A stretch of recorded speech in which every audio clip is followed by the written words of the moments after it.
Good morning, Excellencies, distinguished delegates, representatives, ladies and gentlemen. It is my privilege to declare the pre-session of the Universal Periodic Review of November 2025 in Padova open. I warmly welcome you all. Professor De Stefani will give us an opening, the Professor of Human Rights International Law and promoter of the UPR. Thank you again. You have the floor. Thank you. Thank you, Chair. And welcome to the Padova Model UPR. This is the 8th edition. This is a sort of pre-session to the pre-session because for the next few minutes, you are still students. Okay. In 10 minutes, we start the real, let's say, moment of the UPR model. And so, let's say, enjoy these few minutes before you become delegates from states, from national institutions, from NGOs, and so on. So welcome again as students, okay, for the moment.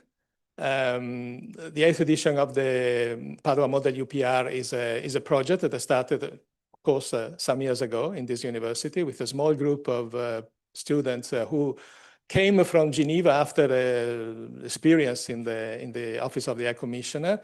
They participated as a stagiaire in the activities of the UPR some years ago. They came to me and say, well, we have to do something in this university to, let's say, introduce our students to this wonderful, let's say, experience, to this wonderful mechanism that we witnessed in Geneva.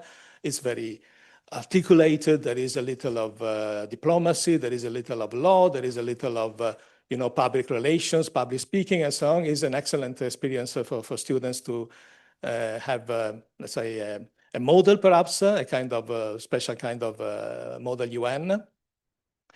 And so with this enthusiasm, we started 8 years ago, a first, let's say, a very, limited edition of this model with only students from Padua. It was fun, first of all. Was interesting, was engaging. And so we decided 1 year later to extend this opportunity and to invite also students from other universities in Italy, in Europe, and so on. Now the 8th edition is here, is going to start. We have several universities from all parts of Europe represented. For sure, I know that there are students from Padua. Then which other universities are represented here? Graz University, excellent, with 2 teams, if I'm not mistaken. Then we have Sciences Po Paris, Sciences Po Paris again, okay. Who else? Bologna, okay, good. Okay, Denmark. And also, I guess, a university from China.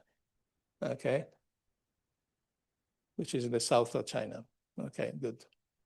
So, well, a good, representation, I mean, a good number of representatives from these universities.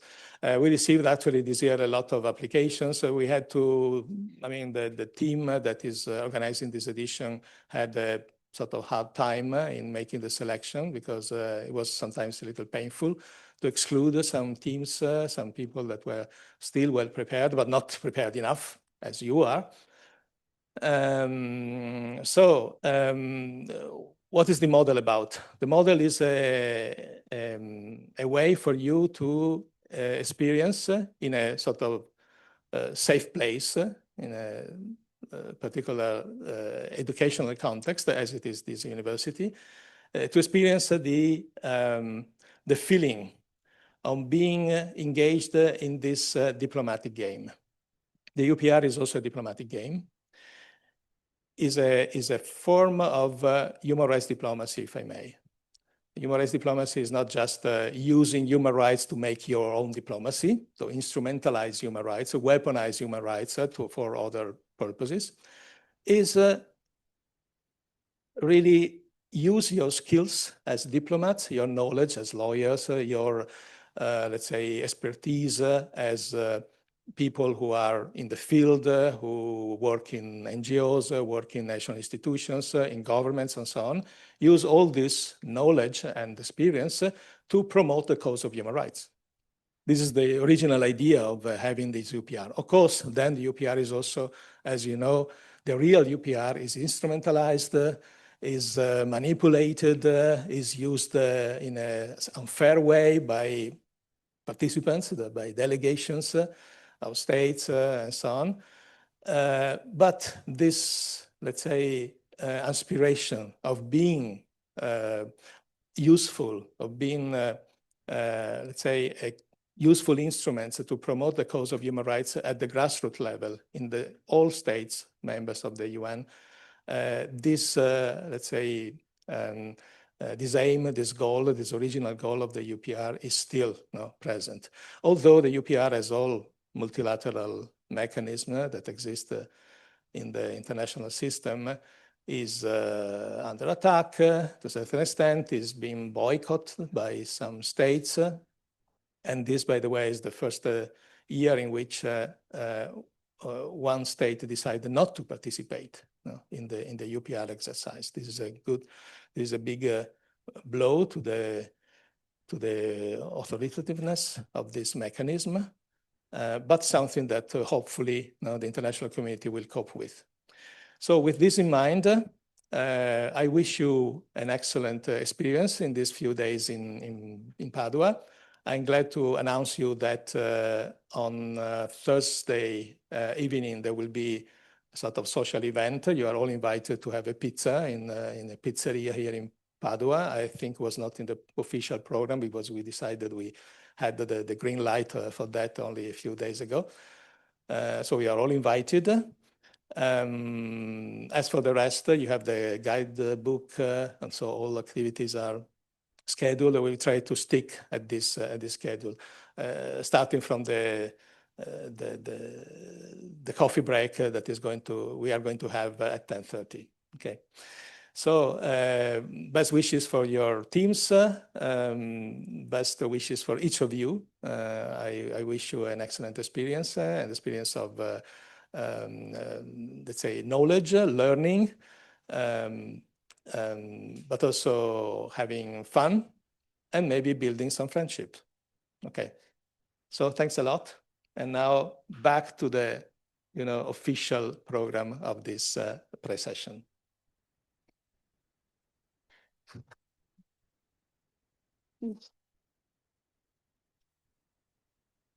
Thank you so much, Professor De Stefani. I invite now the Vice President, Bianca Baldan, to introduce the guidelines for today's pre-session. Ms. Vice President, the floor is yours. Thank you, Madam President. Good morning, Excellencies, distinguished representatives, and honored guests. We would like to remind all participants to wait for acknowledgement from the President prior to presenting. Please do not interrupt or talk until you are officially given the floor by the President. For the presentation portion of today's pre-session, we kindly ask for representatives from the INGO and NHRI announced by the President to stand up, walk over to the podium on my left, your right, and wait for the timer to start to begin their presentation. During your presentation, please refer to other delegates as fellow delegates of, for example, fellow delegates of Australia, and refer to the President of the session as Madam President. We would also like to remind participants that the use of mobile phones during the formal session is prohibited. Punctuality is extremely important throughout the entirety of the simulation.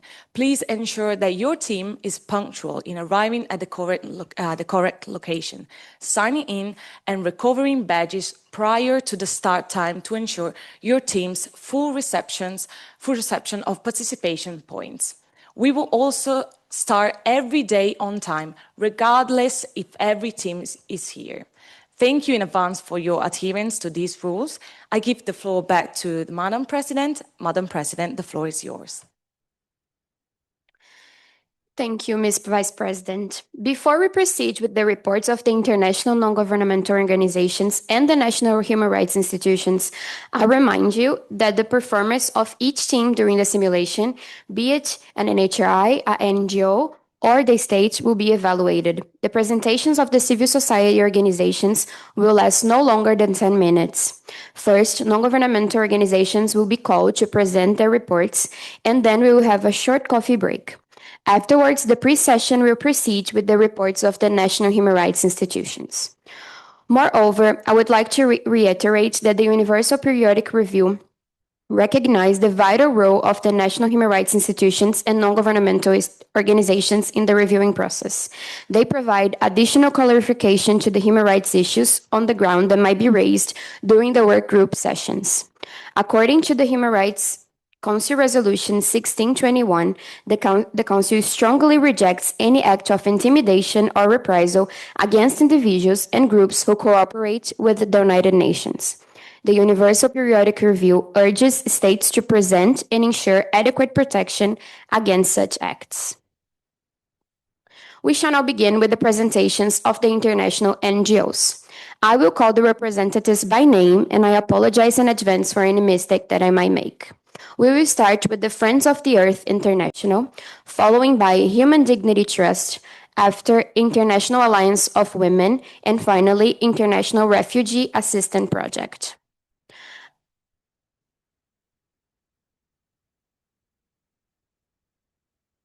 Before we begin with the presentations, I will gladly invite Mr. Mohamed Kir. He's the representative of the UPR branch, and he will give us an opening about the UPR process. Thank you so much for your time and participation, and you have the floor. Thank you very much. Hello, everyone. I hope you can hear me well. Sorry, I caught a bit of a cold, so my voice is not great. My name is Mohamed Khair. I work with the Office of the High Commissioner for Human Rights with the UPR branch since about 5 years now. Previous to that, I worked in a number of field offices with our organization, particularly in the Middle East, in Yemen, in Lebanon, in Jordan, in Libya. And prior to that, I worked for a few years with the International Criminal Court. And this is my second year here joining this wonderful exercise. I'm very grateful for the invitation and for being part of it. So thank you very much.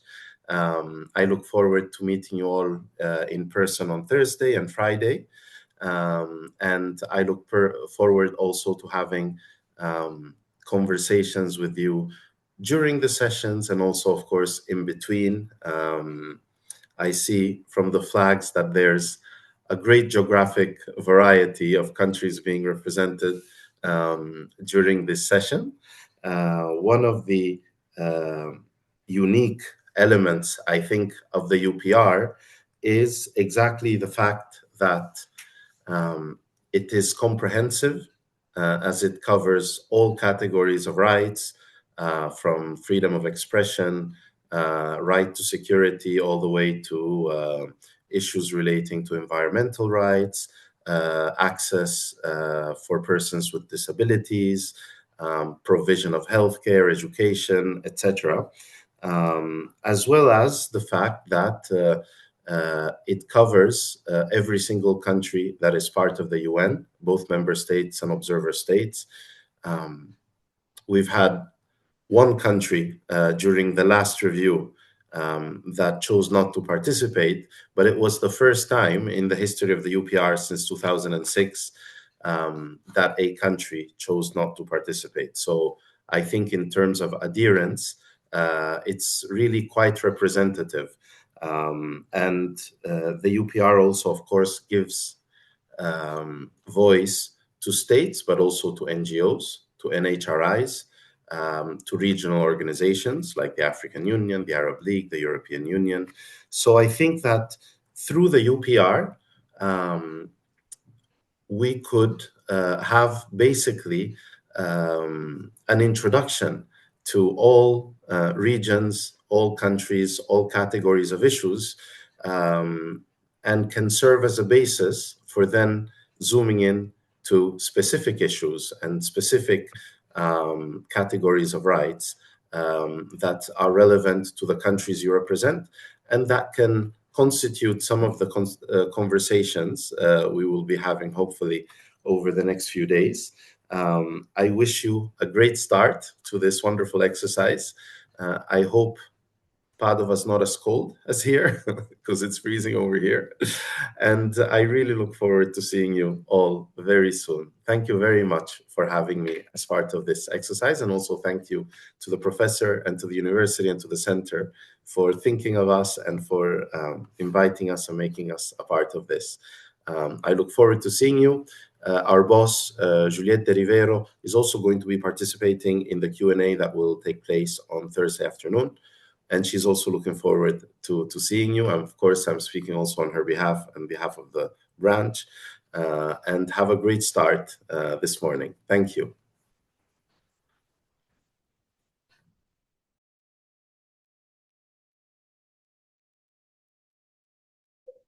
Thank you so much, Mr. Kier. As I previously said, we will start by Friends of the Earth International. I invite to the floor the International Solidarity System Facilitator, Ms. Sofia Tamani. You have 10 minutes. You may take the floor.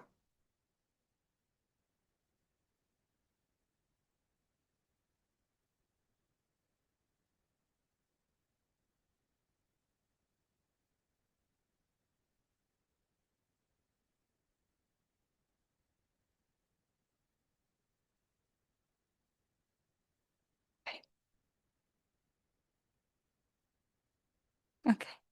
Madam President, distinguished Vice President, esteemed Secretary, honorable delegates and representative of Member States, it's an honor to take the floor on behalf of Friends of Earth.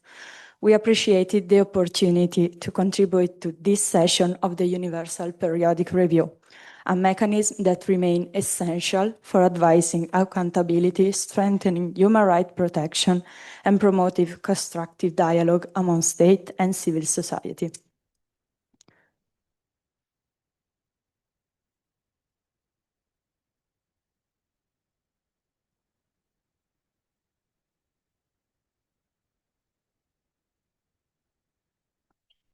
Thank you. We, as Friends of Earth International, strive every day to create a society of independent people living in dignity, wellness, and fulfillment, in which equity and human and people rights are realized. This will be a society founded on social, economic, gender, and environmental justice, and be free from all forms of domination and exploitation. We are focused on transforming the economy, food and energy systems, as well as social gender relation and our management of and connection to forest and biodiversity. Like any complex system, the parts of the machine work together, and the crises it produces are interconnected.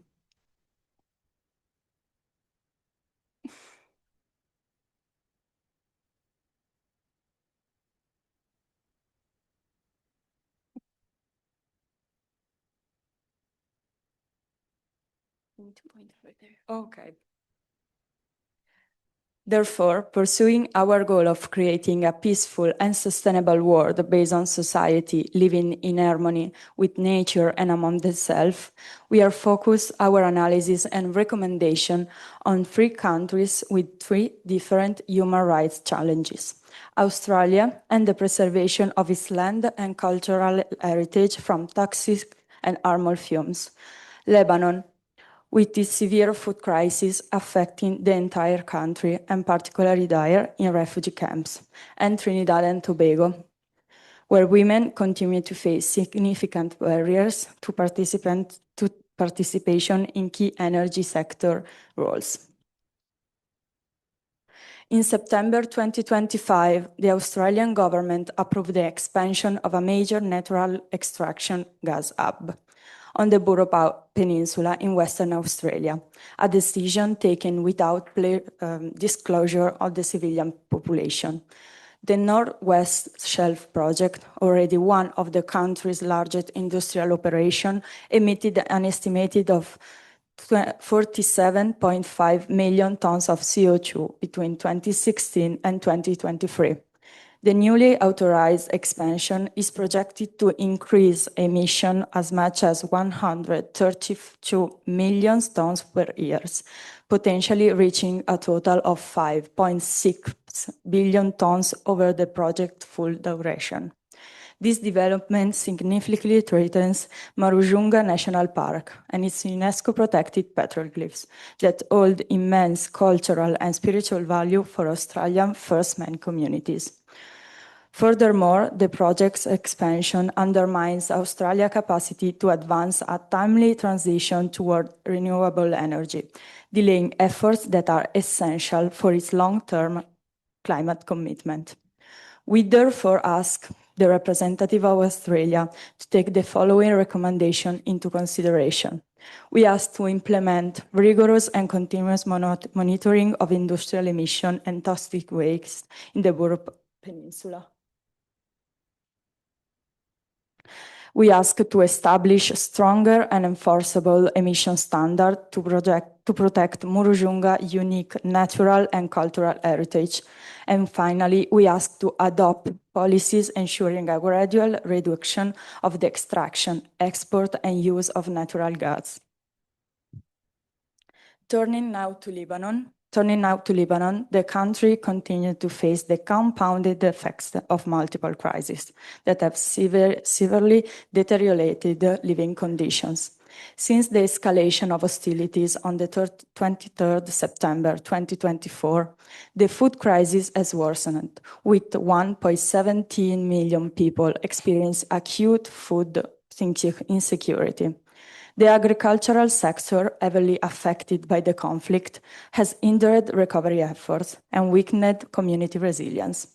Mass displacement has further disrupted the agri-food system, reducing access to food for 150,000 displaced Lebanese people, as well as Syrian and Palestinian refugees.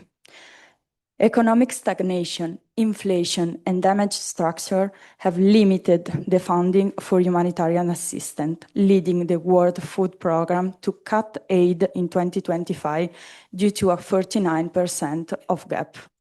As a result, 2.7 million people require food assistance, while only 802,000 people receive it. To respond to this urgent situation, we encourage Lebanon to strengthen the cooperation with the World Food Programme, with the Food and Agriculture Organization, and with the Integrated Food Security Phase Classification and national stakeholders to design an effective action plan aimed at improving the allocation of resources within the agri-food system, investing in critical infrastructure and addressing the economic gap caused by insufficient fundings. We also call on the state to enhance collaboration with NGOs, enabling displaced communities to take part in the rebuilding of the agri-food system and security in both food and economic stability.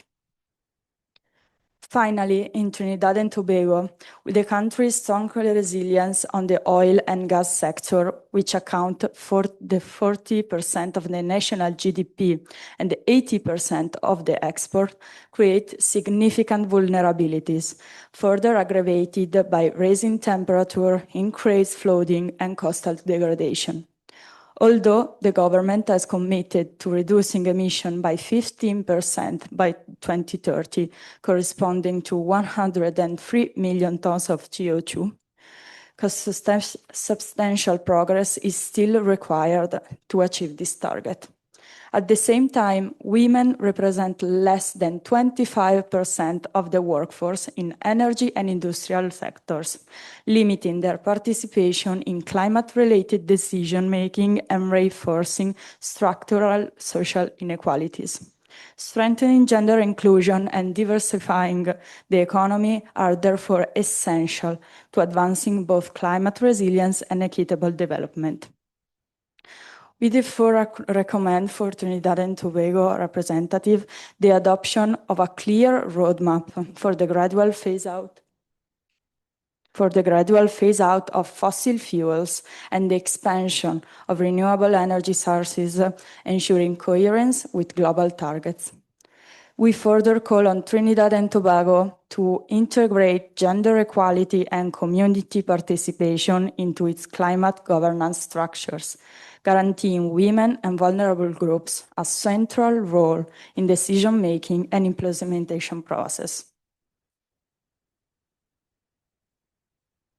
In light of these findings, it is clear that the challenges faced by Australia, Lebanon, and Trinidad and Tobago are not isolated realities, but expression of a broader systematic crisis that demand collective determination and decisive action. The Universal Periodic Review offers a unique opportunity for states to reaffirm their commitment, strengthen their policies, and demonstrate through concrete measures that human rights and environmental justice remain at the core of their national priorities. We respectfully call all member states to seize this moment with ambitions and resolve. The recommendations we have outlined are not abstract aspirations, but practical steps that can meaningfully improve people's lives, protect ecosystems, and promote more just and resilient societies. We therefore urge all delegations to act with clarity of purpose, guided by evidence, cooperation, and shared responsibility to uphold human dignity. The future we aspire to will only be achieved if every state takes deliberate and courageous steps. Thank you very much.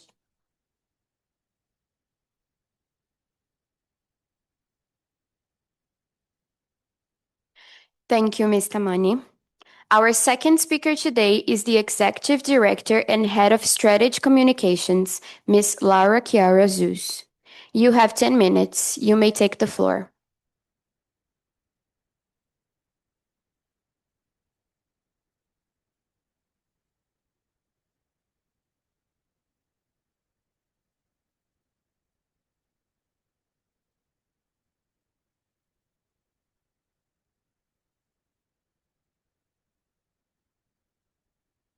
Thank you, Madam President. Thank you, members of the Secretariat. Good morning. Esteemed members of the delegations and dear representatives of the NHOs and NHRIs, thank you all for the opportunity to be here today and to present our report at this year's Model UPR.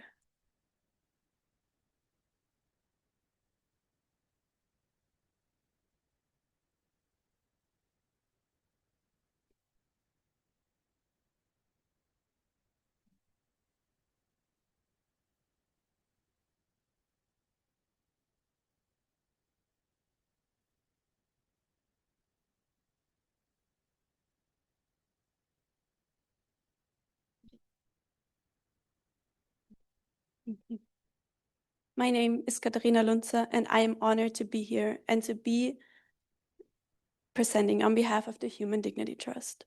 We are an international independent NGO working globally in the Commonwealth to advance the rights and legal protections of LGBT individuals. The Human Dignity Trust was founded in 2011. Thank you. And we're one of the only international organizations that is working globally and dedicated to challenging and overturning laws that criminalize LGBT individuals. Our work is grounded in legal expertise, strategic litigation, and close collaboration with local partners, communities, and governments. Over the past decades, we have achieved notable progress and victories.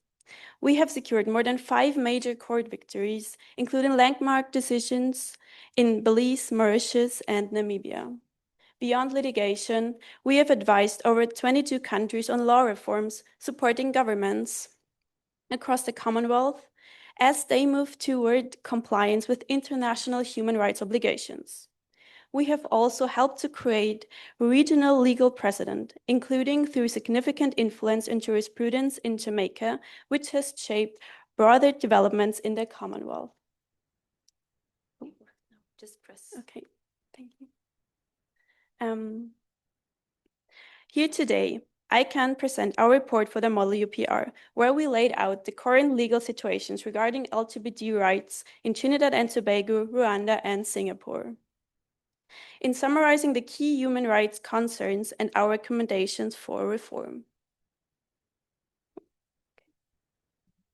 Starting off with the current situation in Trinidad and Tobago.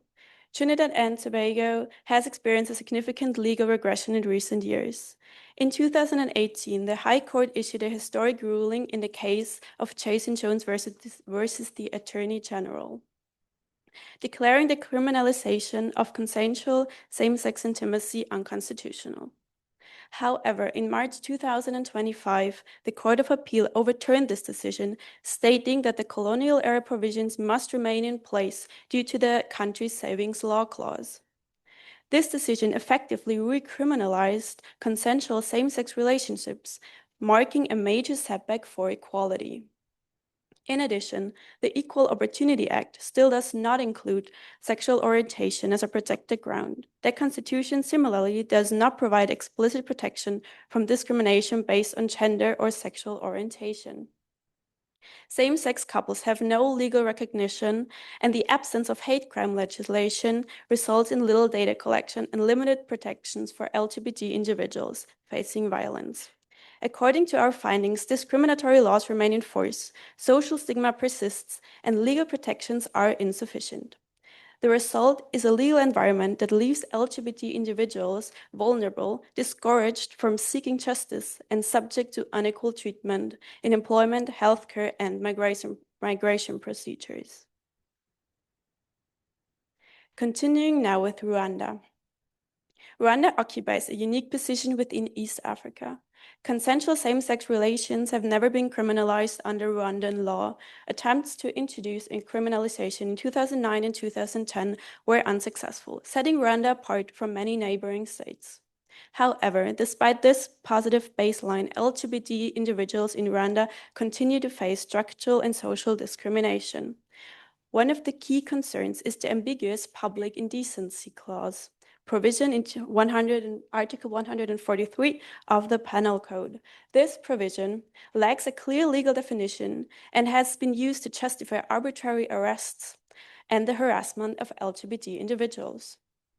In April of 2024, the Supreme Court declined to clarify or amend this provision, reinforcing continued legal uncertainty. Furthermore, Rwanda's constitution does prohibit discrimination in general terms, but it does not explicitly include sexual orientation or gender identity. As a result, LGBT people lack targeted protections, and reports from 2021 onward document cases of mistreatment, forced rehabilitation, and arbitrary detention, particularly affecting transgender individuals.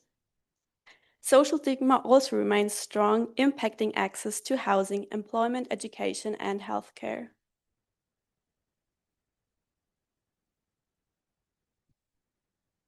Turning now to Singapore.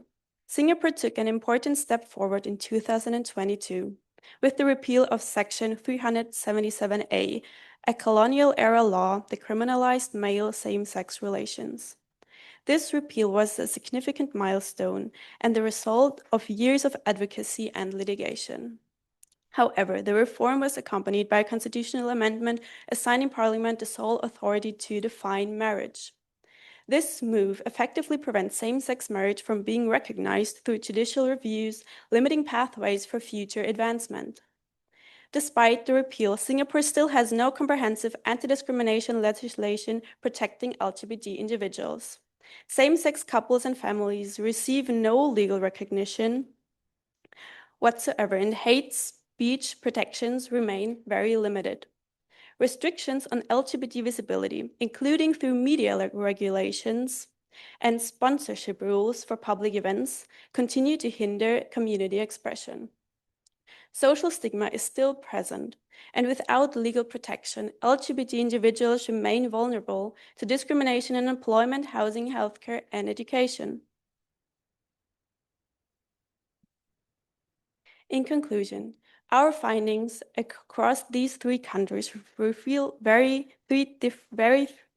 Three very different legal landscapes, yet similar challenges. The persistence of discrimination, gaps in legal protection, inconsistent enforcement, and the fragility of progress. The Model Universal Periodic Review presents a crucial opportunity for all of us to encourage reform through clear, evidence-based, and targeted recommendations. At the Human Dignity Trust, we firmly believe that legal change is not only possible, it is transformative. Every step toward equality strengthens the rule of law, protects human dignity, and improves lives. Changing laws, changing lives. Thank you.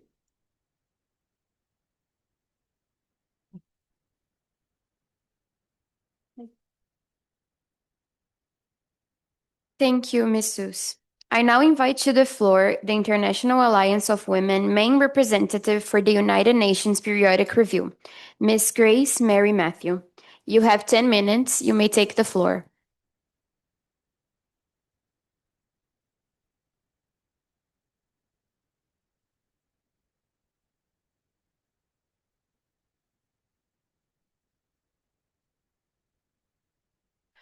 Good morning, Honorable Secretariat, Madam President, and dear fellow delegates. With gratitude to our colleagues who have collaborated to strengthen shared priorities during this fourth cycle of the United Nations Universal Periodic Review. The International Alliance of Women has come a long way from its founding in 1904, when fundamental rights were yet to be codified. Yet the fight continues. We operate under the express vision to establish a real equality of liberties, status, and opportunities between men and women. To that end, we have identified certain recommendations for 4 out of the 6 participating states, drawing from their performance following the previous cycle.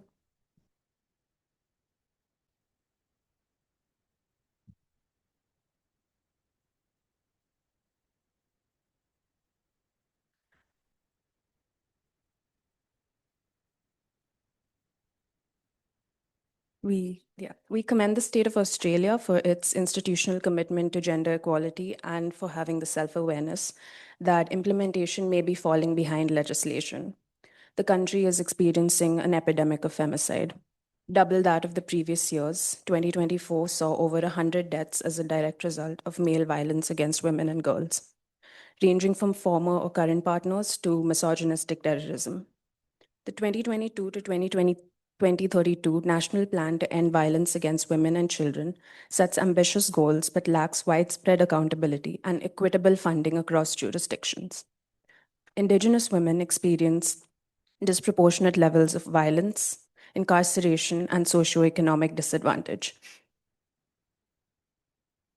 They still face barriers in access to justice and cultural services, with limited reporting on progress under the 2020 Closing the Gap National Agreement.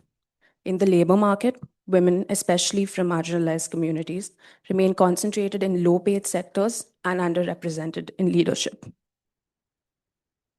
Our main recommendations for this cycle include allocate dedicated funding and adopt measurable targets under the Closing the Gap framework to halve the rate of violence against Aboriginal and Torres Strait Islander women and children by 2031. Increase representation of Indigenous women in decision-making, including appointments to the National Domestic, Family, and Sexual Violence Commissioners advisory structures. The next state in focus is Lebanon, where we commend the creation of national standard operating procedures for the identification, assistance, and protection of victims of trafficking in persons, and the reform that legally allows migrant workers to retain their identity documents. However, the overarching kafala system remains in place, binding the worker to their employer in an exploitative, asymmetrical relationship. Lebanon also lacks a unified civil code, with personal status law fragmented across 15 religious orders and no secular option. This framework makes girls as young as 13 vulnerable to child marriage, prevents the equitable distribution of assets, and severely limits the rights available to women. Lebanon maintains reservations on the Convention on Elimination of Discrimination Against Women, Articles 9, Part 2, and 16, and its nationality law of 1925, Decree number 15, is still in effect, further limiting women's rights in nationality transmission and family relations. A 2020 amendment to domestic violence law expanded coverage but did not criminalize marital rape. Adjacently, Articles 539 to 546 of the Penal Code deem abortion illegal under all circumstances, albeit with provisions of reduced sentences for rape survivors and unmarried women. Therefore, our main recommendations for this cycle include withdraw reservations to CEDAW Articles 9.2 and 16 and harmonize national legislation accordingly in pursuit of a uniform civil code. Amend Articles 503 and 504 in the Lebanese Penal Code and the 2014 Domestic Violence Law, removing exceptions that allow for rape within a marriage. Abolish the kafala system and adopt a legally binding labor migration framework that guarantees equal protection and access to justice for migrant domestic workers. Denmark performs well on many gender equality indicators. We are hopeful about its proposed legislation for copyright protections on one's likeness, which is a step in the highly relevant direction of addressing digital violence against women, accelerated by large vision models branded as friendly AI. However, the root causes remain culturally embedded and materialize in consistent sexual and domestic violence. There is incomplete reporting and service access for some groups, including migrant women who are often segregated to quote-unquote ghettos. Historic systemic harms and structural discrimination against Greenlandic Inuit women continue. The full extent of CEDAW is not applied to the territories of the Faroe Islands. Our main recommendations include following the 2025 abortion reform, ensure reproductive healthcare access in Greenland and the Faroe Islands for all women, including migrants and youth. By mid-2026, develop and fund a national femicide reduction plan with measurable targets. Rwanda has the highest rates of women's political representation in the world, with over 60% of parliamentary seats held by women. The country has established a strong legal and policy framework, including the National Gender Policy of 21 to 2030, with oversight by the Gender Monitoring Office, and has implemented initiatives to improve education, economic participation, and political inclusion for women. However, persistent gaps remain between formal equality and the lived realities of women. Gender-based violence, economic inequality, and underrepresentation in private sector leadership continue to pose challenges. Rural women, women with disabilities, and marginalized groups such as the Batwa women face additional barriers to land ownership, credit, justice, and meaningful participation in policymaking. Our recommendations include, by 2028, create specialized GBV chambers within national and district courts to provide efficient, survivor-centered adjudication. Legally recognize the Batwa as an indigenous group and indicate Batwa women's needs into the national gender policy and poverty reduction programs. By 2027, provide nationwide financial literacy training for women, allow non-traditional assets as loan collateral, and implement mandatory family-friendly workplace policies to reduce unpaid care work. These are what we hope to be the general takeaways from our report and recommendations. The only way to foster collective liberation is alongside the indigenous, migrant, working class women from all sectors of your society. While economic inclusion has been at the forefront of many public sector policies, we must ensure unpaid and underpaid care and domestic work is not shouldered by anyone. As the patriarchal extinction burst gets violent, it's time to look to women for leadership in climate action, civil rights, scientific inquiry, environmental stewardship, community building, and a new form of growth beyond capitalism. So on this International Day for the Elimination of Violence Against Women, I ask each state to be guided by the transformative autonomy of the feminine. Let's have a fruitful periodic review. Thank you.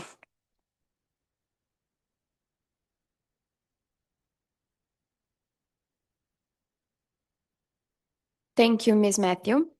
The following presentation will be held by the Executive Director and Program Manager for the International Refugee Assistance Project, Ms. Elsa Cavagna. You may take the floor. You have 10 minutes.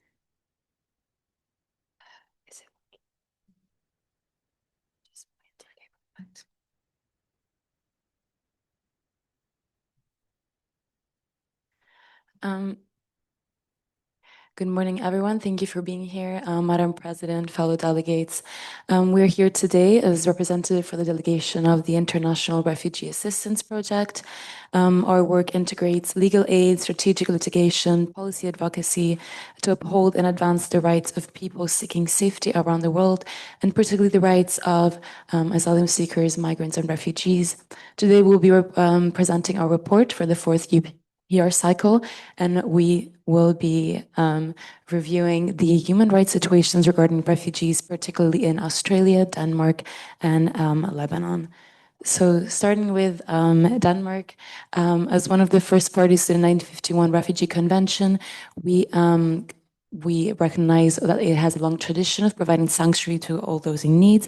However, there is also a lot of issues that must be recognized, particularly regarding the legislative changes that have happened after the so-called paradigm shift in 2015 and 2019, with the introduction of a temporary protection status, which must be extended every 2 years.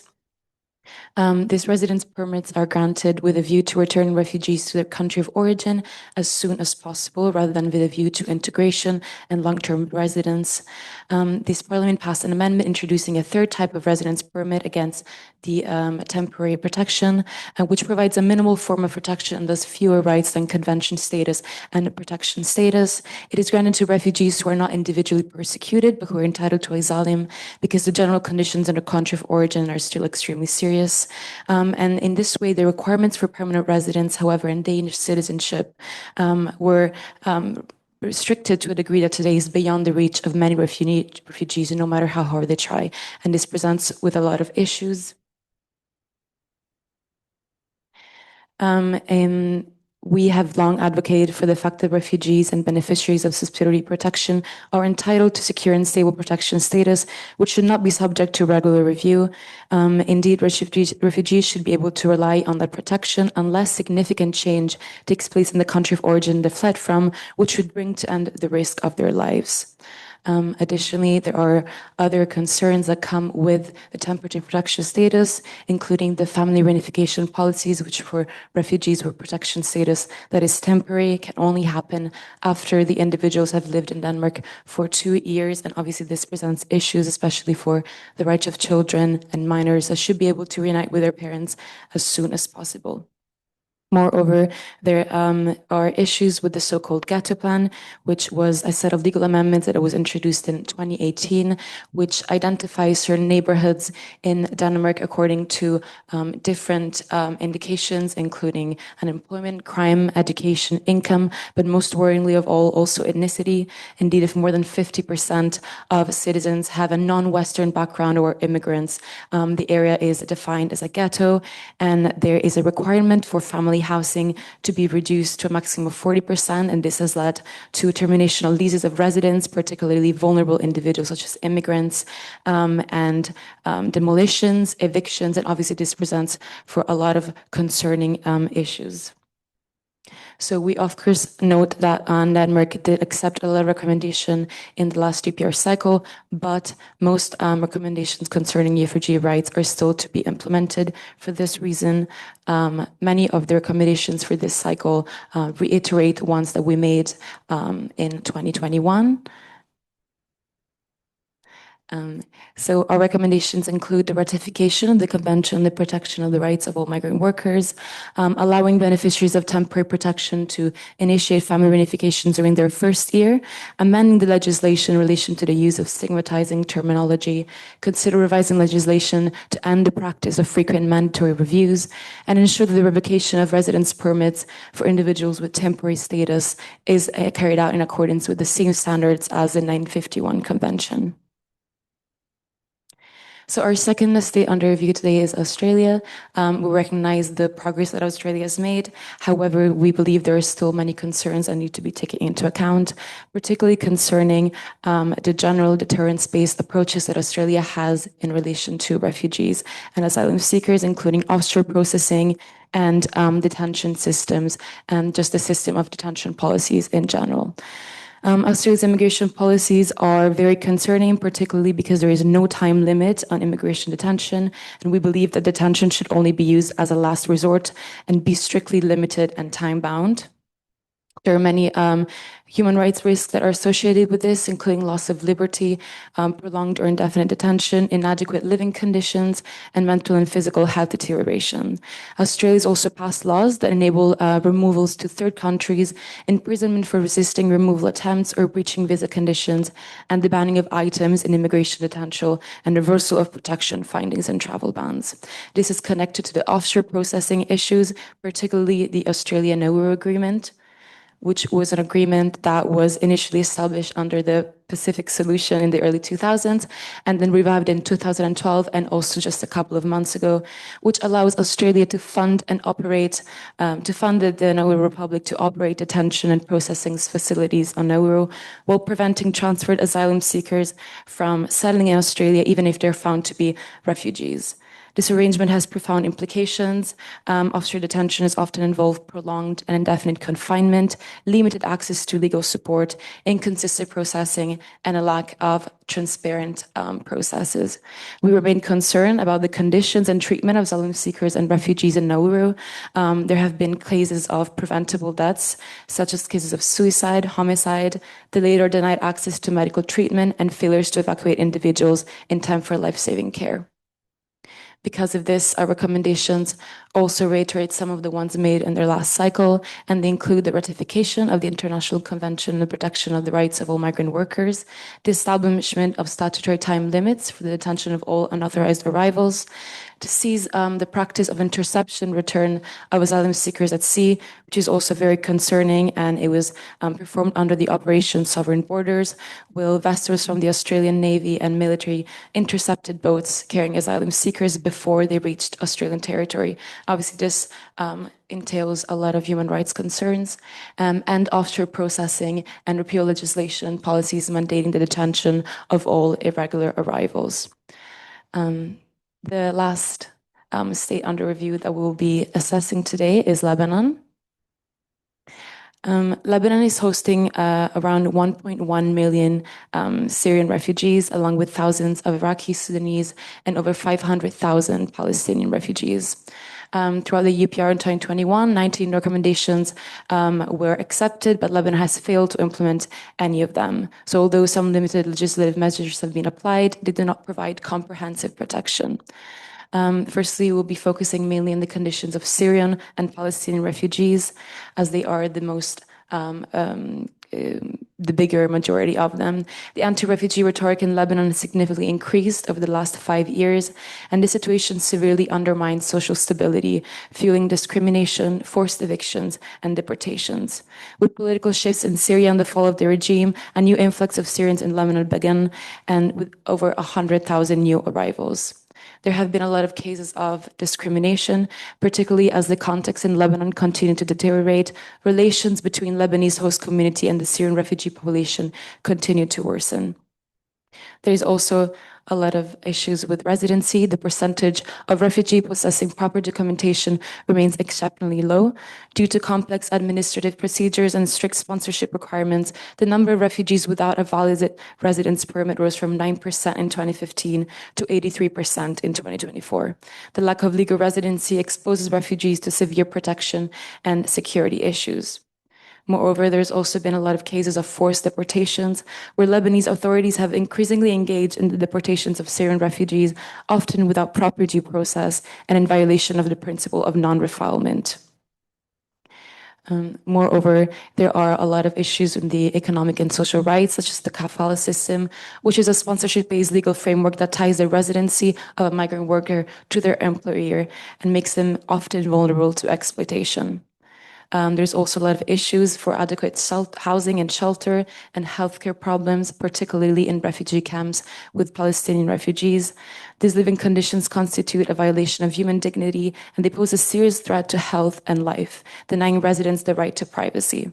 They often have to endure inadequate housing with extremely overcrowding and the proliferation of poorly constructed, tightly packed buildings with little to no ventilation. There's also a lot of restrictions on the entry of construction and sanitation materials, which obviously also impacts the human dignity of the individuals involved. Moreover, Palestinian refugees in Lebanon continue to be excluded from public health services, including access to free hospitalizations and medications, as well as fundamental healthcare services. Because of this, our recommendations include ratifying the International Convention on the Protection of the Rights of All Migrant Workers, ensuring adequate access to shelter, healthcare, and essential services, guaranteeing universal and inclusive education for refugee children, which, as of right now, is still extremely restricted, particularly for Lebanon's public schools and in refugee camps, eliminating additional residency fees, and strengthening safeguarding to prevent torture and ill treatment. Really hope that our recommendations can be taken into account. We thank you for your attention, and we hope we have a good rest of the session. Thank you.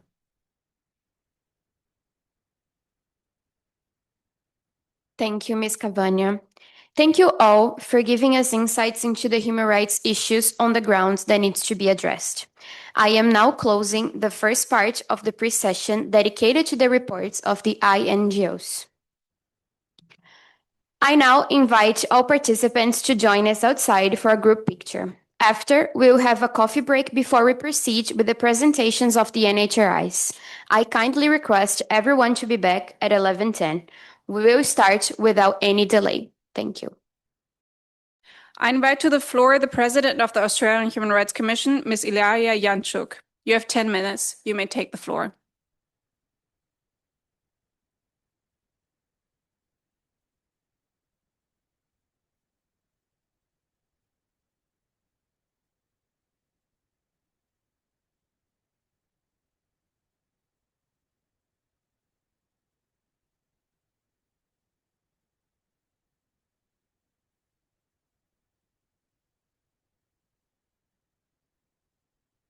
Okay. Good morning, Madam President, Excellencies, distinguished delegates, and civil society representatives. It's my honor to be here today as a president of the Human Rights Commission to present our independent assessment on human rights records in Australia, highlighting both progress as well as persistence concerns.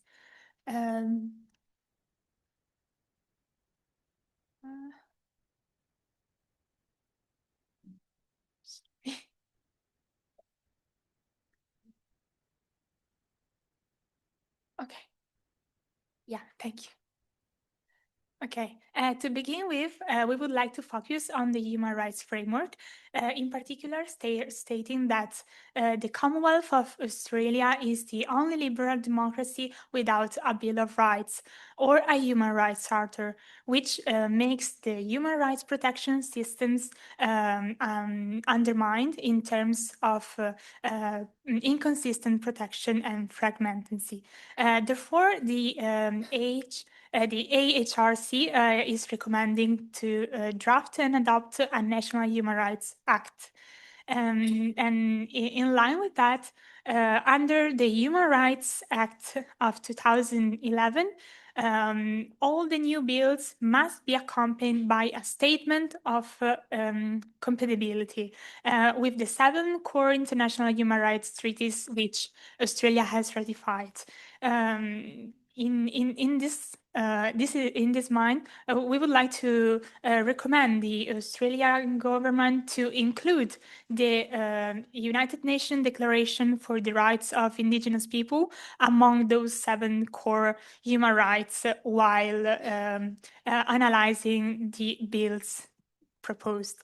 And finally, we would like to address the Native Title Act, which does not comply with Australian human rights obligation, particularly regarding evidentiary requirements for prescribed bodies to country and support the maintaining of the native title.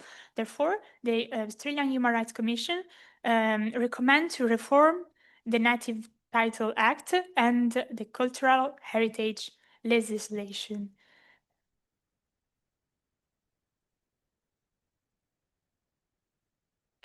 Okay.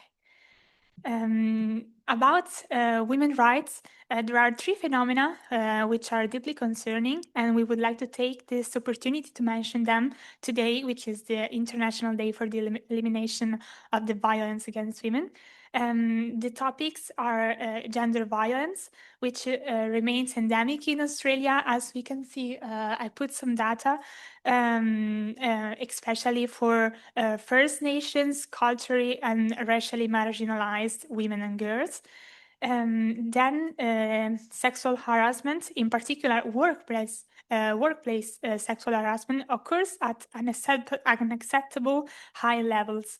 And lastly, we would like to point out the issue of gender pay gap, which is a phenomenon that is twofold, because we can see that there is a gap between the earnings from women and men, but there is also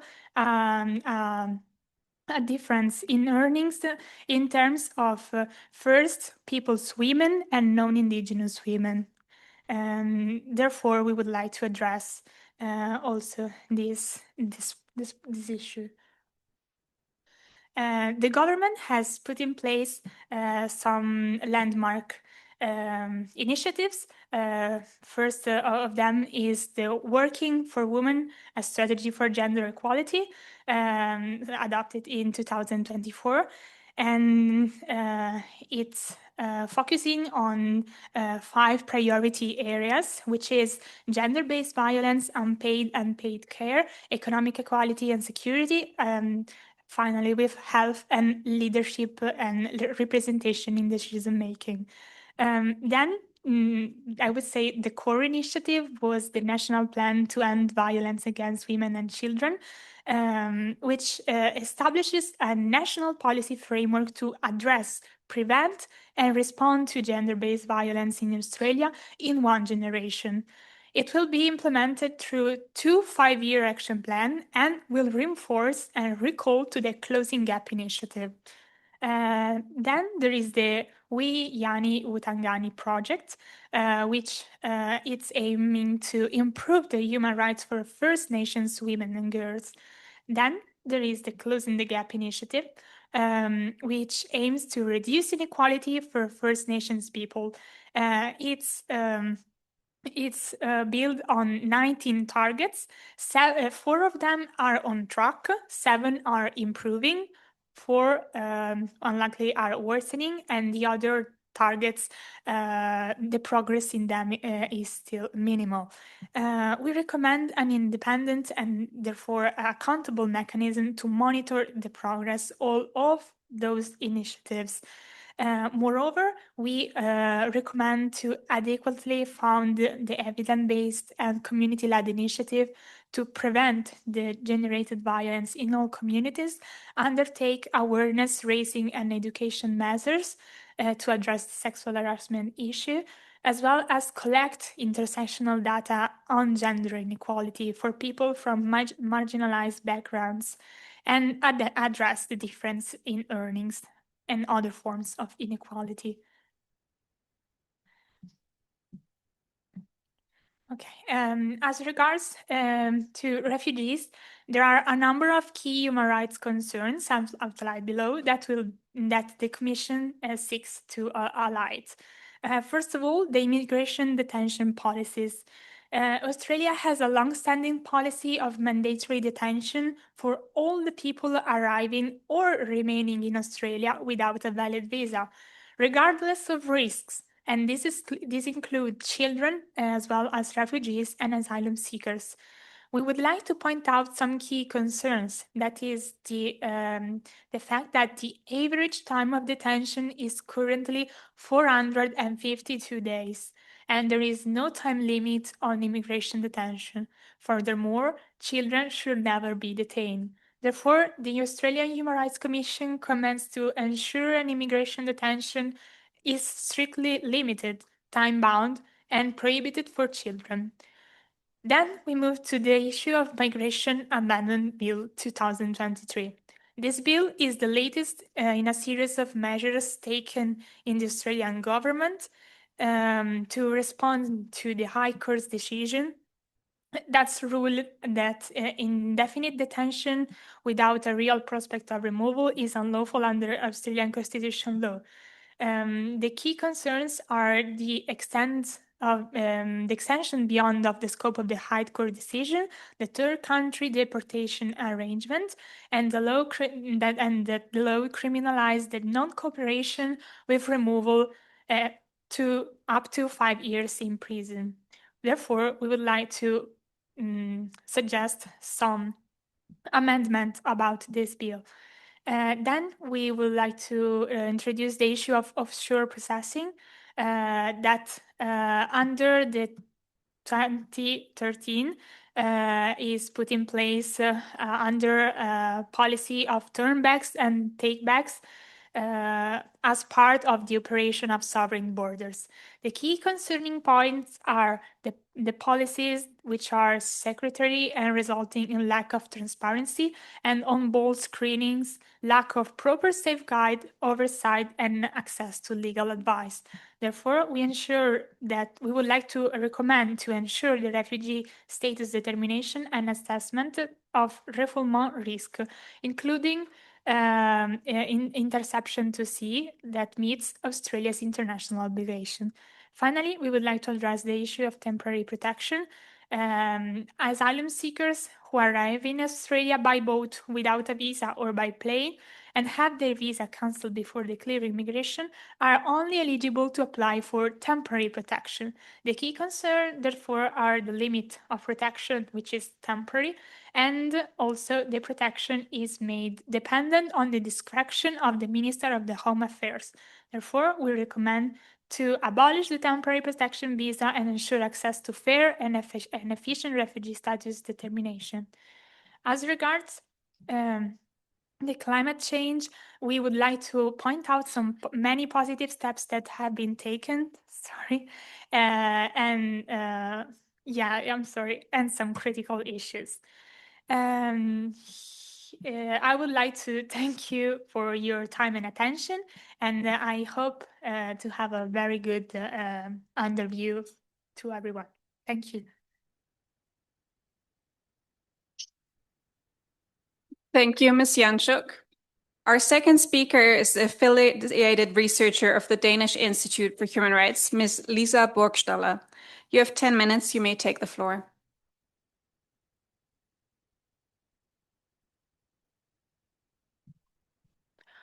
Honorable fellow delegates, Madam President, distinguished secretary, my name is Lisa Burgstaller, speaking on behalf of the Danish Institute for Human Rights. Denmark's A-status national human rights institution established in 1987, covering both Denmark and Greenland.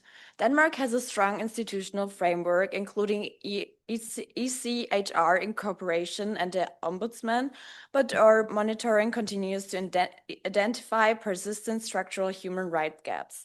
Key UN conventions such as the CRC remain unincorporated, and areas like pretrial detention, policing, and trafficking still lack adequate safeguards. Our assessment for this UPR draws on national legislation and parliamentary documents, the DIHR Midterm Report 2024 and Government Report 2021. The UNHR Working Group Report and input from civil society and the HRCG.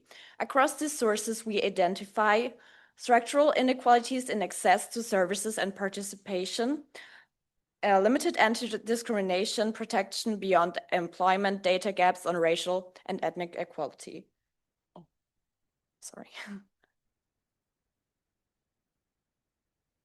Yes, and continued capacity and resource challenges in Greenland. Today, we will focus on progressing and remaining challenges in disability rights, gender equality, racial and ethnic equality, and key structural issues in Greenland. Denmark has made progress including the 2018 Anti-Discrimination Act and the 2021 introduction of reasonable accommodation in daycare and schools. But these steps fail short of CRPD standards. There is no general right to reasonable accommodation outside employment and parts of education. This means many people with disabilities still face barriers in housing, healthcare, transport, higher education, and access to services.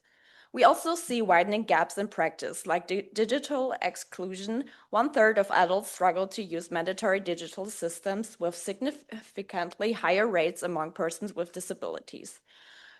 Coercive measures in disability institutions cases rose from 5,000 in 2019 and to 13,000 in 2022, and municipalities believe real numbers are even higher. We recommend that fellow delegates urge Denmark to adopt a national disability inclusion plan from 2026 to 2030, covering all areas of life. Introduce measurable CRPD-aligned targets and clear ministerial responsibilities. Extend reasonable accommodation across all public authorities and keep private sectors. Strengthen enforcement through improved complaint systems and access to remedies. Turning to gender equality. In 2021, the criminal code was reformed so that rape is defined by lack of consent. Bringing national legislation in line with international standards. This was a significant improvement. However, implementation remains uneven. Reporting levels are still low, and survivors often face stigma and limited trust in authorities. Consistent training for police, prosecutors, judges, and health professionals is still needed to ensure effective and trauma-informed case handling. Economic gender gaps persist as well. Denmark's gender gap remains substantial. It is currently around 13%, but just for hourly wages. For general earnings, the estimates are as high as 26%. Also, women continue to be underrepresented in senior leadership roles. The 2024 Gender Balance Act introduces binding targets for boards by 2026, but strong monitoring and support measures are required to make this effective in practice.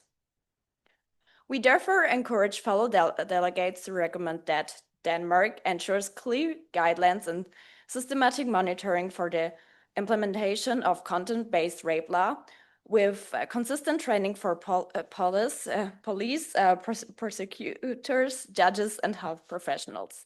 Invest in national awareness campaigns and on constant digital violence and survival rights, alongside continuous professional training. Enforce pay transparency obligations and strengthen employer accountability for reducing the gender pay gap. Implement binding leadership parity targets along mentoring programs and family-friendly work policies to support sustainable gender equality in decision-making roles. On racial and ethnic equality, Denmark has an action plan against racism from 2022 to 2025. However, the legal framework remains fragmented because there is no comprehensive anti-discrimination law beyond employment. Concrete examples illustrate this gap. Recent immigration reforms have made temporary protection highly insecure. More than 1,000 Syrians, including many women, received revocation or non-renewal notices after the government assessed parts of Syria as safe, despite the UNHCR contrary guidance. This causes instability and unequal treatment for racialized groups. Since 2010, Denmark has used terms such as ghetto and non-Western background in housing legislation, and in 2018 they were expanded in so-called ghetto packages. We heard that before in housing legislation, and in 2018 these were expanded in the so-called transformation areas, while keeping the same basic criteria. These categories have led to forced relocations, demolition or sell-off, social housing, and harsher penalties in designed areas. And UN Council of Europe bodies have criticized them as stigmatizing and indirectly discriminatory.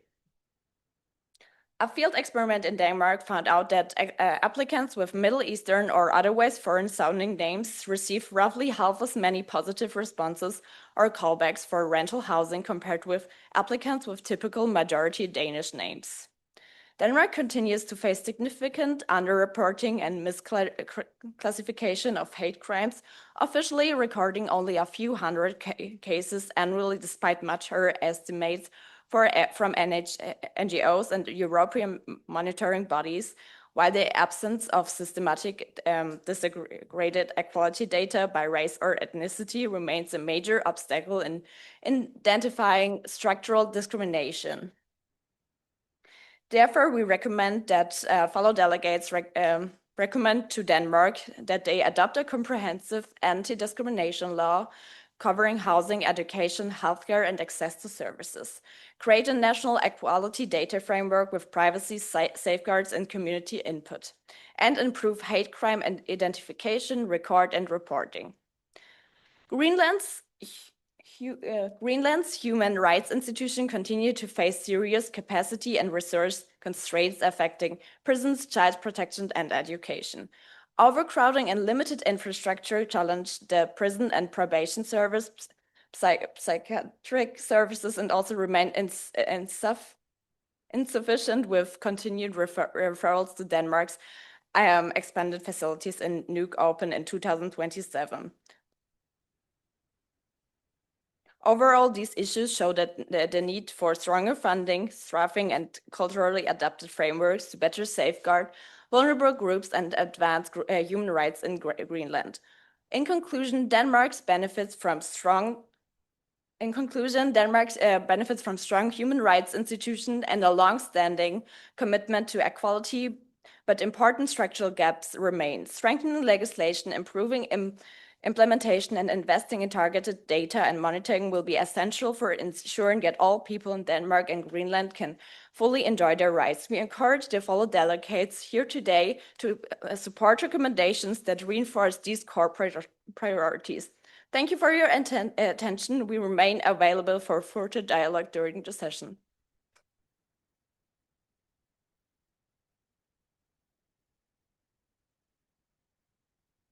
Thank you, Ms. Borgstaller. I now invite Ms. Tihoy Anli, President of the National Human Rights Council of Lebanon. You have 10 minutes. You may take the floor. No, she's not.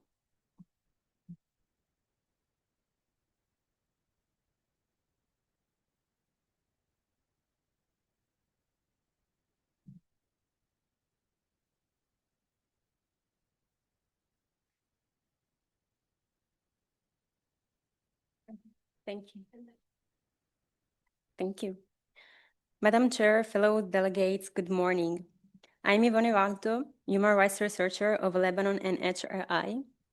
On behalf of the National Human Rights Commission of Lebanon, thank you for this opportunity to present our national reports within this UPR session. A human rights overview. Lebanon participated in its third UPR cycle in 2021, accepting 179 out of the 297 recommendations received.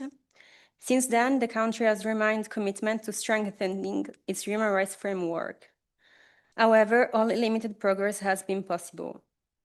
This is mainly due to political division and institutional paralysis, the ongoing economic collapse, and the consequence of the 2023-24 hostilities. Some positive steps were taken, but overall implementation remained insufficient. Despite the broad spectrum of human rights issues in Lebanon, we have focused our research on the areas of greatest concern. Key concern persists in the following areas: economic, social, and cultural rights, civil and political rights, and the situation of vulnerable groups, including refugees and internally displaced persons, women's rights, children's rights, and the rights of the LGBTQI person. Economic, social, and cultural rights. This section highlights fundamental rights that shapes people's everyday lives with a focus on education, adequate living conditions, and access to social protection. Right to education. Lebanon's education sector was suffered severe disruption due to successive crises and the 2023 conflict. School days dropped dramatically from 175 to 19 per year. More than 500,000 children are actually currently out of school, and the 2023 hostilities damaged or destroyed dozens of schools, especially in the south, preventing many children from returning to class.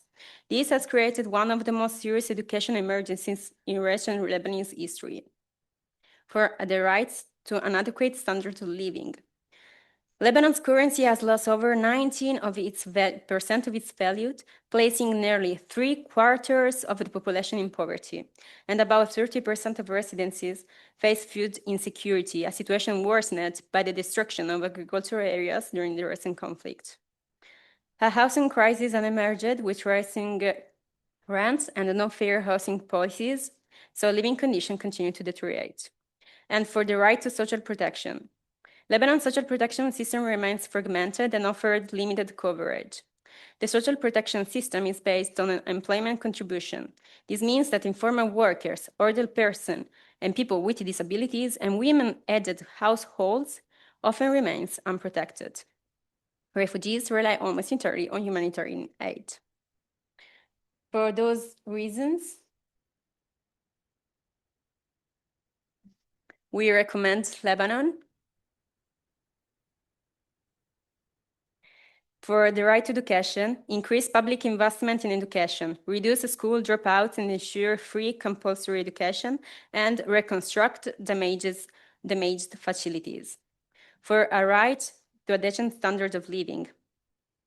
Adopt a comprehensive recovery plan with public sector reform and move from short-term assistance to universal sustainable social protection. And for the right to social protection, set national priorities based on population needs and develop universal schemes across the life cycle, including employment and disability benefits. About the civil and political rights. In this section, we examine freedom of expression, equality and non-discrimination, and the right to security. About the freedom of expression and peaceful assembly, these two rights are actually constitutionally guaranteed, but are increasingly undermined. Journalists, activists, and human rights defenders continue to face restrictions, including interrogation based on defamation or cybercrime provisions. Peaceful protests, particularly those linked to social economic grievances, have sometimes been met with disproportionate use of force. About the equality and non-discrimination. Lebanon lacks a comprehensive anti-discrimination law. Moreover, certain communities face structural vulnerabilities. In particular, migrant domestic workers, governed under the kafala sponsorship system, which ties a worker's legal status to a single employer, increasing risk of abuse, and refugees who face restrictions on residencies and employment. And about the right to life and security. Armed violence persists in several areas. The implementation of the anti-torture law remains limited due to the absence of a fully operation-independent monitoring mechanism. For those reasons, we recommend Lebanon.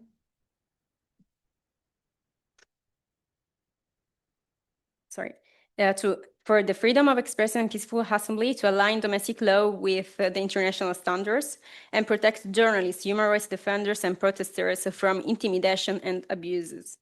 For equality and non-discrimination, align with national law with shadow, establish comprehensive anti-discrimination legislation, and abolish the kafala systems.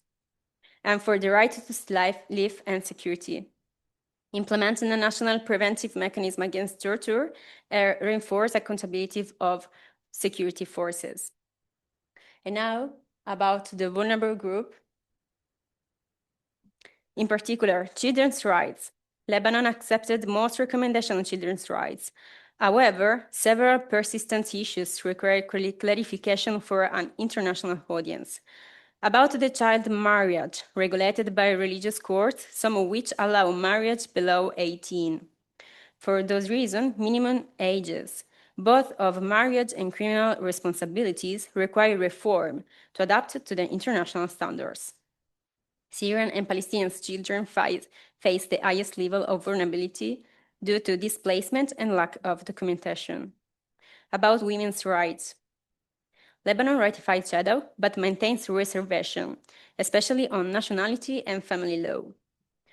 Women face discrimination in inheritance, divorce, marriage, and child custody due to the religious court system.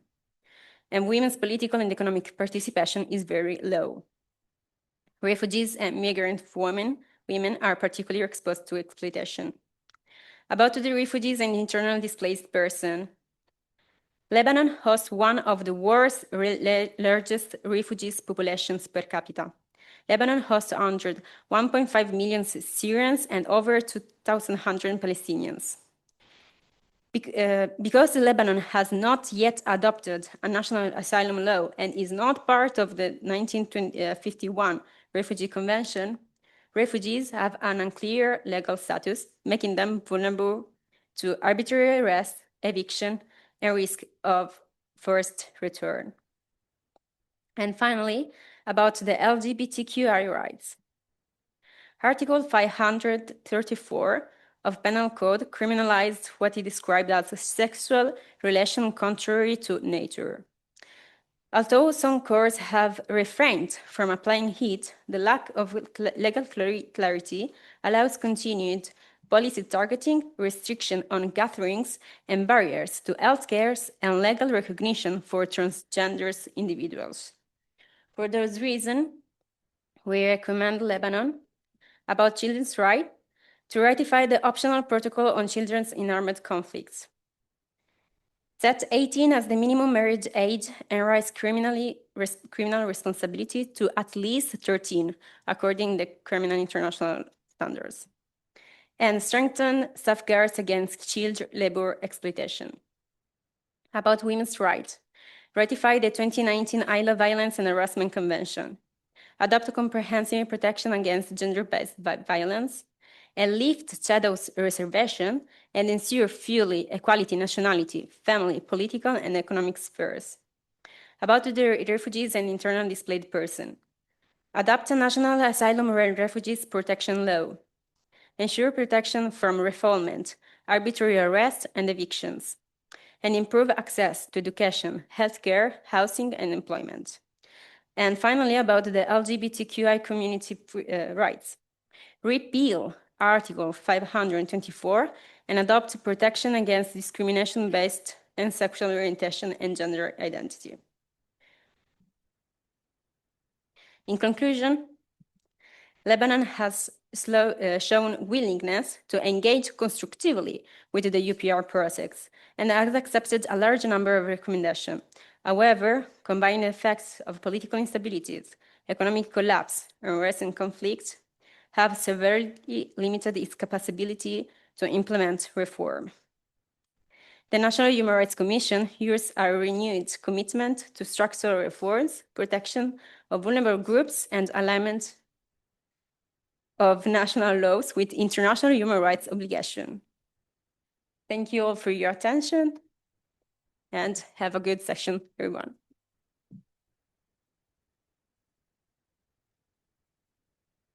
Thank you, Ms. Evalto. Yeah. The following presentation will be held by the Director of Monitoring and Evaluation of the National Commission for Human Rights of Rwanda, Ms. Yelizaveta Skop, who will be joining us online. So bear with us for a second while we set it up. Good morning. Can you hear me?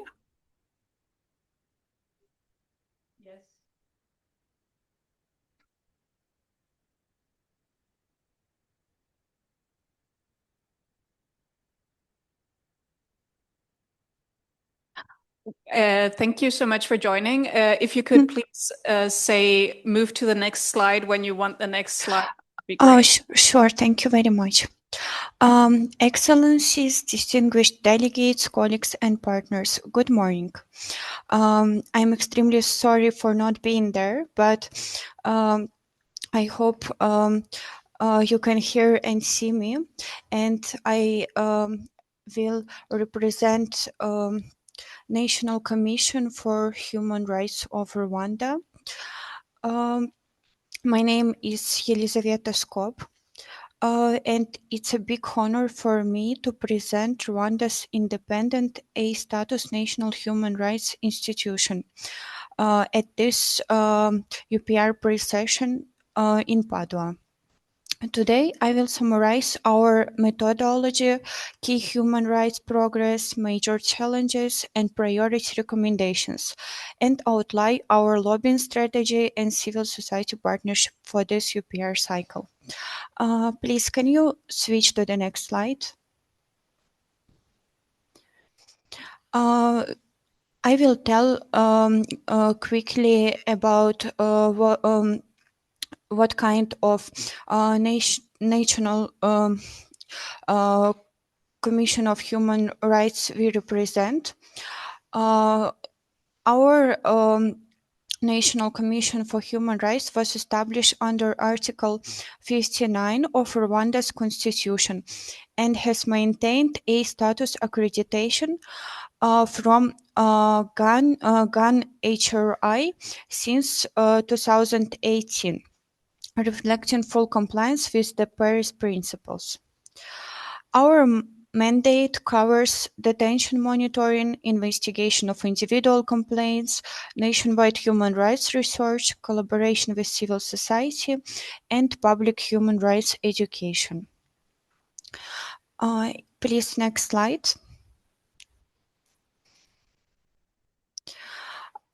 Methodology of our UPR submission are based on nationwide monitoring framework, including all 30 districts of Rwanda. We consolidated data from state institutions, justice actors, local governments, civil society organizations, detention monitoring visits, and National Commission on Human Rights Investigations, and also complaints handling. This allows us to ensure that our submission is evidence-based, transparent, and aligned with the UPR principles of accuracy, constructiveness, and inclusiveness. Next slide, please.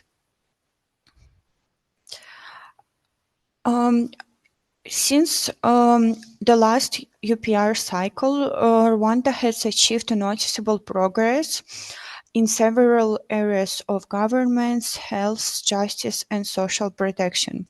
So I will highlight, let me highlight the most significant developments. First of them is increased governance and women's representation. 61% of parliamentary seats are held by women, which is one of the highest proportions globally.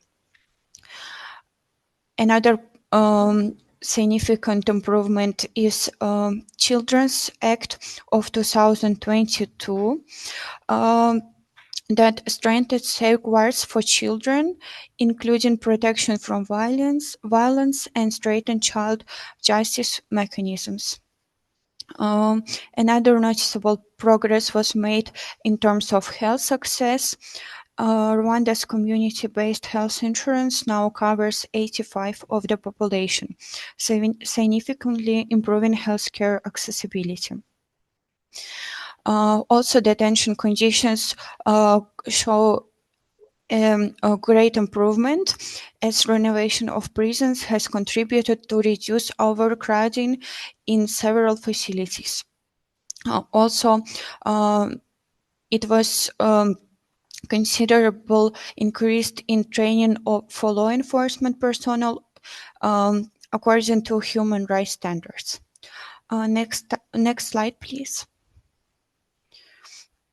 However, in Rwanda, there are still major human rights challenges remain, despite the meaningful progress that we previously discussed.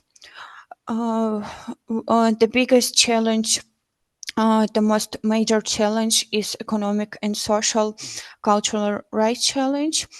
as there are a few groups in society that continue to experience barriers. These groups include women who remain underrepresented in terms of executive and judicial sectors. Also, female agricultural workers, who lack labor protections and secure contracts. Also, persons with disabilities, approximately 46,000 of persons who face significant barriers in public places, schools, and health centers. And of course, marginalized and rural communities have limited access to land, education, and other livelihood opportunities. Next slide, please. Another major challenge of Rwanda is gender-based violence. As there are high amount of gender-based violence cases that are handled by essential one-stop centers that are available in all districts of Rwanda. Which means that Rwanda invested significantly in gender-based violence prevention. However, the problem is still remain unresolved completely. Please, next slide. There are also some additional challenges which are not so major, however, they still exist, which are restricted civic space, detention conditions, gender inequality, right of persons with disabilities, and right of refugees and vulnerable groups.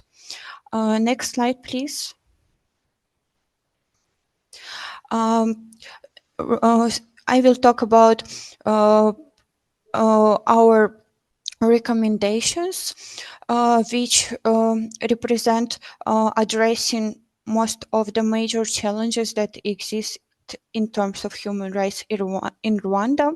And recommendations include strengthening gender equality and women's rights, increasing women representation, improving labor rights, and ensure consistent gender mainstreaming funding across institutions.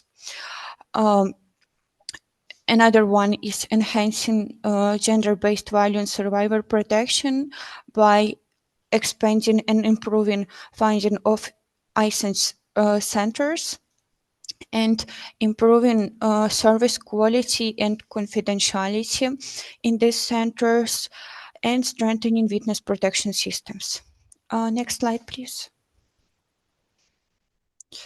Another recommendations include prevention of torture and detention, to reduce prison overcrowding by continued renovations, and enforce lawful detention time limits. Also, improve right of person with disabilities by enforcing accessibility standards in public infrastructures, and also improving right of refugees by expanding livelihood and vocation training programs and increasing scholarships for refugee youth. Next slide, please.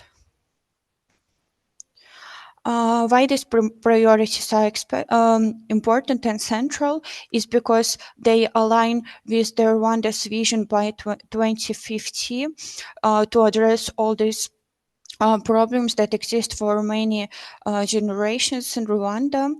Also, these are the problems that influence the most vulnerable groups of society.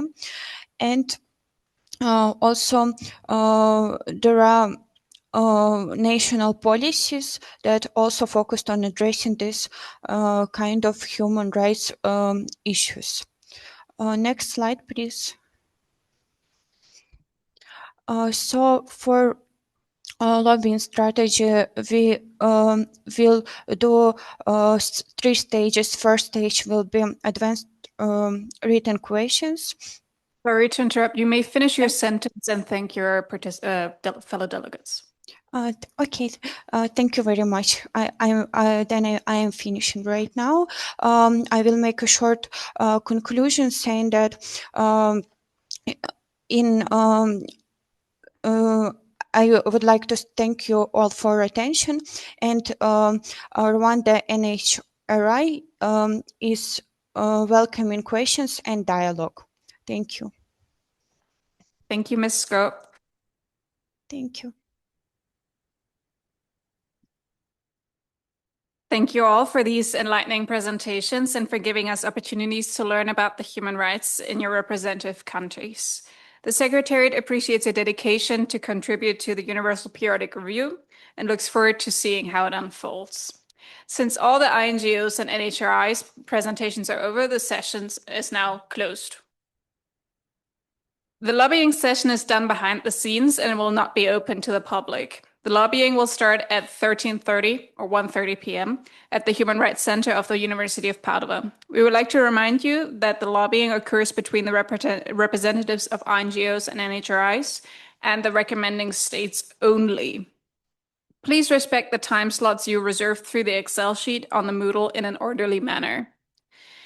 Please be back to the premises at 13:30. You will be guided to the lobbying site by our colleagues after the lunch break that is starting shortly, and we will be starting on time. We now invite all participants for a picture outside before the lunch break, and we wish you all a successful lobbying session and a nice afternoon. Goodbye.